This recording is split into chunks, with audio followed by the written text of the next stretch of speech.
आगे आया है नादे। नादे हमारा जो शरीर है, इस शरीर में 4 नाद कही गई है, परा, प्रशंति, मध्यमा और वेखरी। लेकिन भगवान जांबोजी ने जिस नाद का यहां उल्लेख किया है, उसकी तरफ अगर जाना चाहें, परमात्मा ने ये जो शरीर बनाया है, ये बहुत बड़ा एक चमत्कारिक शरीर है। एक ऐसा कंप्यूटर है, जिनको कंप्यूटर चलाना आता है, वो देश दुनिया की खोज खबर एक छोटे से कमरे में बैठ करके ले लेते हैं। और जिनको चलाना नहीं आता, उनके लिए वो खिलौना भी बन नहीं पाता। जिसने इस कंप्यूटर का प्रयोग किया, उसने चांद से ऊपर मंगल ग्रह तक यात्रा कर ली। हजारों टन लोहा आकाश में कितनी वजन को लेकर उड़ता है। कैसी कैसी मिसाइलें, विज्ञान के यंत्र तंत्र जितने, ये सब इसी का खेल है। लेकिन जिसने इसको पहचाना नहीं, उसके लिए ठीक से खिलौना भी नहीं बन पाता है।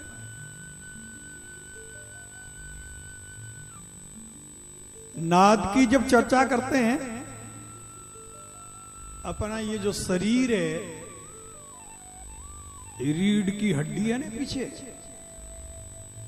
इस रीढ़ की हड्डी के सहारे अगर नीचे जाओगे,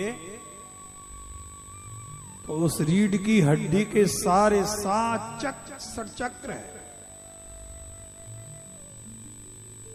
सबसे नीचे पायु और उपस्थ का मध्य भाग, रीढ़ की हड्डी का पूंछ वाला भाग, उसके नीचे वहां मूलाधार चक्र है। और मूलाधार चक्र के मध्य एक नाड़ियों का 72,000 नाड़ियों का गुस्सा है, जो ऊपर की तरफ, नीचे की तरफ पूरे शरीर में बिखरी हुई है। शाखाएं पर शाखाएं करते करते 3.5 लाख हो जाती है। उन नाड़ियों में 3 मुख्य नाड़ियां हैं। जांबोजी भगवान की भाषा में कहें, गंगा यमुना बहे सरस्वती, और योग की भाषा में कहें, ईड़ा पिंगला सरस्वती। रीढ़ की हड्डी के बाईं तरफ उसके सारे ईड़ा नाम की जो नाड़ी है, वो ऊपर की तरफ आती है। और दाईं तरफ पिंगला नाम की जो नाड़ी है, वो ऊपर की तरफ आती है।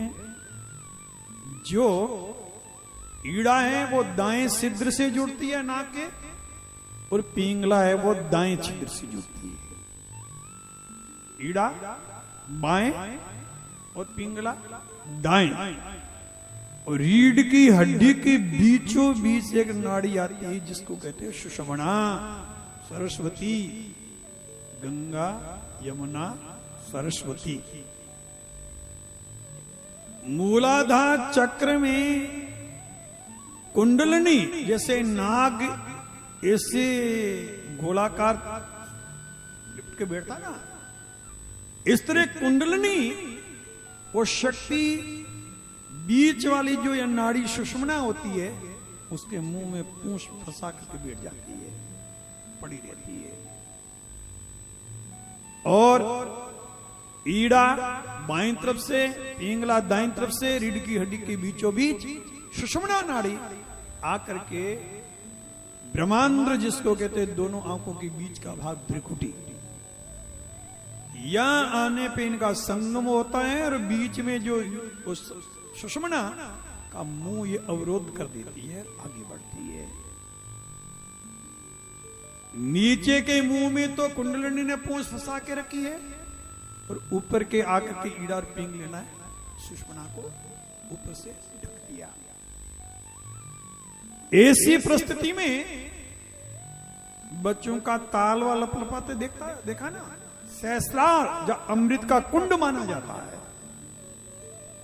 अमृत का स्राव होने की वजह से वो सीधे दोनों तरफ मुंह बंद होने से नीचे मूलाधार में जाता है, जहां सूर्य है वो उसको सोख लेता है, जिससे हमारी आयु है वो कम घटती है, प्राणवायु खत्म होती जाती है, आयु घटती जाती है। सज्जनों, योगिक प्रक्रिया के द्वारा, आसन और प्राणायाम के द्वारा अनेक मुद्राओं को अपना करके योगी लोग प्राणों का इस तरह से निरोध करते हैं जिससे वो कुंडलिनी जो है मुंह से निकल जाए और उसका सुषुम्ना का जो मुंह है वो खुल जाए। और इधर ईडा और पिंगला ने जो मुंह ढका है वो वहां से हट करके उसका संबंध सीधा ऊपर की तरफ सहस्रार की तरफ जाता है। अताल का पानी आकाश को चढ़ा ले, भेंट ले गुरु का दर्शन। जब वो शक्ति और धुर्यता को ऊपर पड़ती है उस समय एक विस्फोट होता है, नाद होती, आवाज होती है, उसको कहते हैं नाद। उसको क्या कहते हैं? नाद।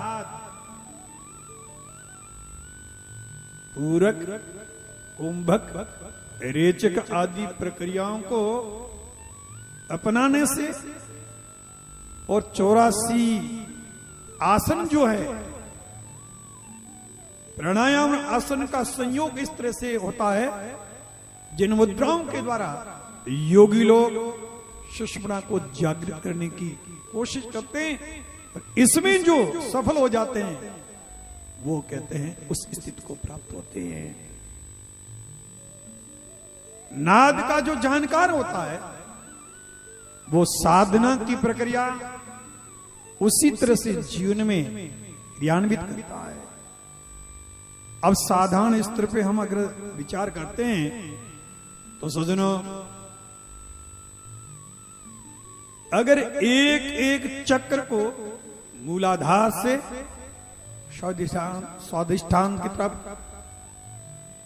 अगर वो शक्ति बढ़ती है, एक एक चक्र को जैसे पार करती है, तो अंदर चक्र जब सक्रिय होते हैं तो सज्जनों उस साधक के जीवन में ऐसी स्थिति आ जाती है, भूत भविष्य वर्तमान तीनों कालों को अस्ता अमलकवत हाथ में रखा हुआ आंवला ऊपर नीचे चारों तरफ से दिखता है, और घटित होने वाली घटना को वो जान लेता है।